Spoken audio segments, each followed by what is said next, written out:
Just booting up Lorn Lure, I knew I was in for something interesting.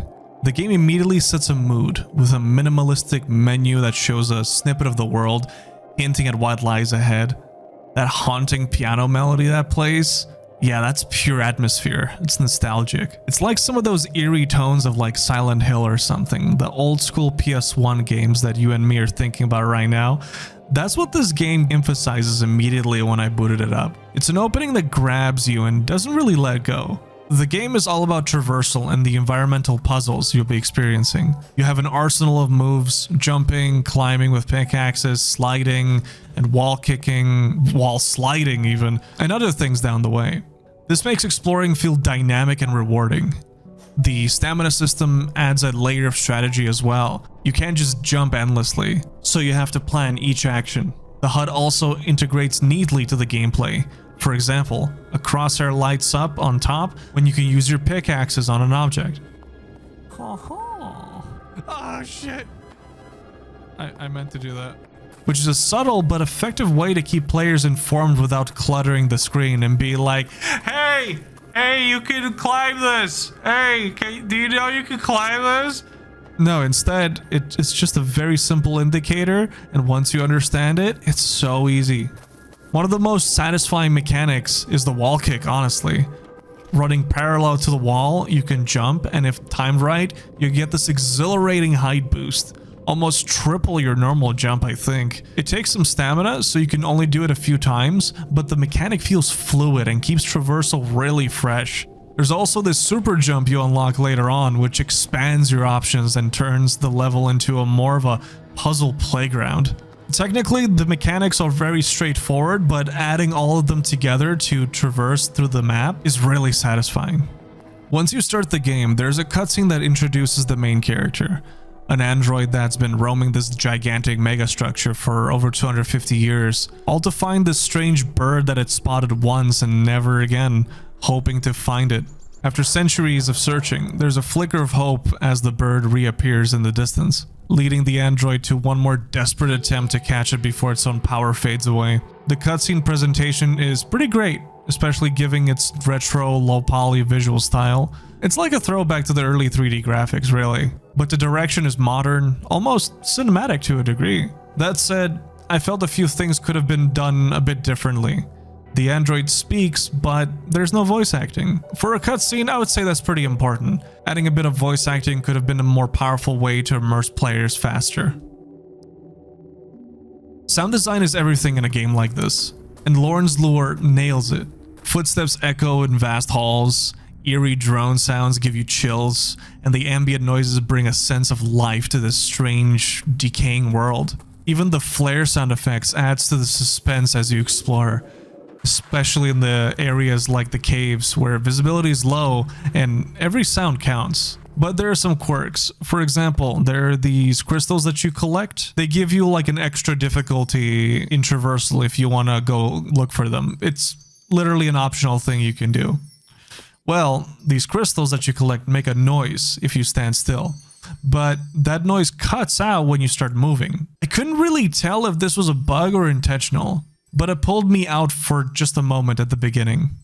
The level design in Lorn Lure is both brilliant and challenging. There are no flashy markers or hints. You're expected to pay attention and figure things out on your own. There's no yellow paint guiding your path here. It's like the game respects your intelligence. Wow. Although the pipes, which stand out in shape and color, act as a subtle clue if you're paying attention. Once you notice this design language that the developer has made, you start to understand where to go without feeling like you're being led by the hand. I think that's really cool. These subtle cues need to be done more in video games. Now, I know some players might see this as confusing and frustrating, arguing that if a level isn't clearly guiding you, it's poor design. But I think it's refreshing, especially in an age where games often make every step obvious. Here, figuring out where to go is part of the fun. It's part of the gameplay. You're rewarded for observing, experimenting, and exploring. That's awesome. The visuals are a love letter to the 90s games. It's gritty, it's pixelated, with a color palette that feels straight out of the old FPS games. Yet Lorn's Lure takes it a step further, blending retro aesthetics with some modern touches, like the effects. It's like playing an old school PS1 game that's been beautifully remastered, still containing its textures. The HUD design deserves special mention again. The crosshair with its multiple indicators and a stamina bar positioned just under the crosshair feels like part of the Android's interface. It's immersive, keeping your eyes on the action instead of the corners of the screen like many other games do. And I love how it shows your descent speed with arrows, letting you know when a fall is going to be deadly. If there are 3 arrows, you're going too fast. This HUD reminds me of System Shock or Deus Ex, where the interface feels like an extension of the character. As the maps continue to expand to the next chapter, immediately the gameplay changes to a claustrophobic cave, where you have very little vision and gotta use your flares to see.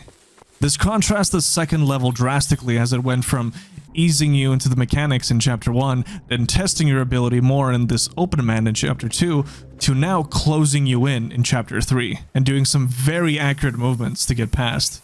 There was this section that completely caught me off guard at the end of chapter 3 in the caves, where you had to run away from this flood and stuff. It was pretty cool, but very unexpected. There are some sections in the game where there seems to be like a perfect spot to set up some sort of puzzle or like a little secret area for you to find, because it's very split off from where your main objective is. But most of the time there's really nothing there, which then leaves you wanting more as there is no secret or anything. The further you play through the game, the more NPCs you find along the way, which is pretty nice.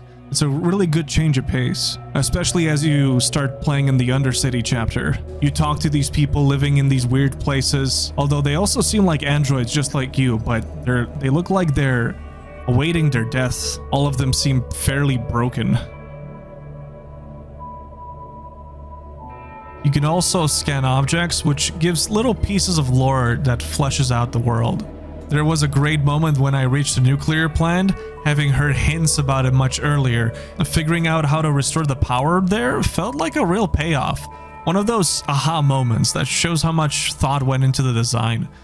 After unlocking a few new abilities down the way in the Undercity, it's incredibly fun to traverse, really testing yourself on how much you can get away with before running out of juice to climb. While all the mechanics pulled together are really nice, there are parts in the game where it kind of hurts itself. Take for an instance the instant death fall damage mechanic. There's this section here later on at the end of the Undercity. This section here, in my opinion, is super cool and exciting. Traversing these broken pipes by sliding left or right is really fun. But if I just so happen to be going slightly faster than it wants me to, I will land on the next sliding part of the pipe, dying, and then needing to do it all over again, which is a very lengthy section. Sometimes it does feel like there was a struggle during the game's development, whether it wanted to be a nice atmospheric experience that's slow and steady, or to bust people's balls and go all out with crazy platforming. If it's supposed to be more arcadey in nature, or it's supposed to be more grounded. Playing throughout the game, I couldn't really tell what exactly the developer wanted it to be.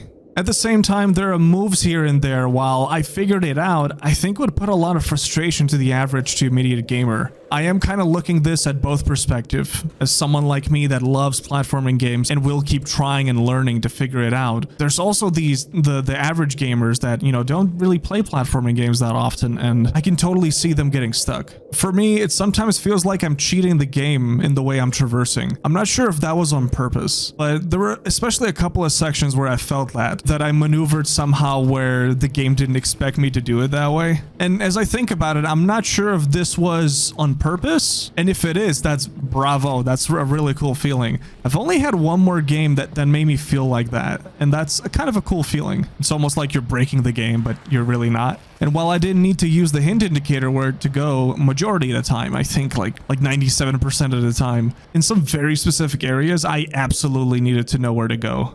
Which again, majority of the time was that ending Undercity section. But hey, maybe that was just me.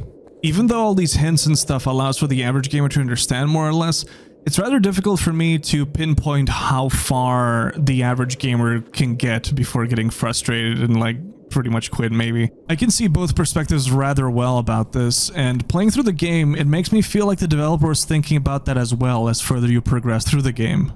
Now, I won't spoil this section much at all. I don't want to show it most of the screen. so I'll put something else during the gameplay. I'm pretty sure the very last chapter of the game is gonna filter people out like crazy. Which is unfortunate because if you add like 2 more checkpoints in specific places, it wouldn't be so annoying, I feel. I myself got stuck for at least 20 minutes for a specific section, and yes, I eventually cleared it, but it did flip the whole mood upside down from something completely freaky and weird, and instead I was a little aggravated at that point. It's especially clear once you finish the game. There's this cutscene, this NPC talks to you about how they know that this was unexpected that this happened, and you've been trapped in that nightmare. But you, the player, beat it anyway, that you've succeeded. This is clearly the developer speaking to you through this NPC, which kind of gave a sense of closure and understanding about this section, which was pretty nice. But again, how many people are going to get filtered out from this? I have no idea. The final level was probably the most extreme contrast to the game than anything else it had thrown at you. It feels like a culmination of everything the game has been building towards, both in terms of its atmospheric tension and the precision-based platforming challenges. This sharp contrast, however, brings back the conversation to whether this shift was an intentional design choice or a consequence of conflicting ideas during development. Lorn Lure crosses between being a deeply immersive climbing experience and a very clutch, tight platforming game with unforgiving mechanics at times. While I enjoy both sides, it's shocking how the game seamlessly or perhaps jarringly decided to embody both styles depending on where you are in the story. Blending this eerie exploration with high-stakes platforming in a way that feels both jarring and fascinating at the same time. It pulls you into its haunting world, only to challenge your movement and reflexes with sudden spikes in difficulty, creating this experience that's as unsettling as it is captivating at the same time. This blend of contrasting styles could be seen as a risky move, and for some, the shifts in tone may be off-putting. But it's exactly this unpredictability that gives Lorn Lure its unique edge. A game that keeps you guessing, keeps you climbing, and keeps you out of your comfort zone until the very end. You could argue for quite a while about whether these spikes in difficulty and changes in pace were a huge mistake, but what I will certainly say is that I won't forget this experience anytime soon.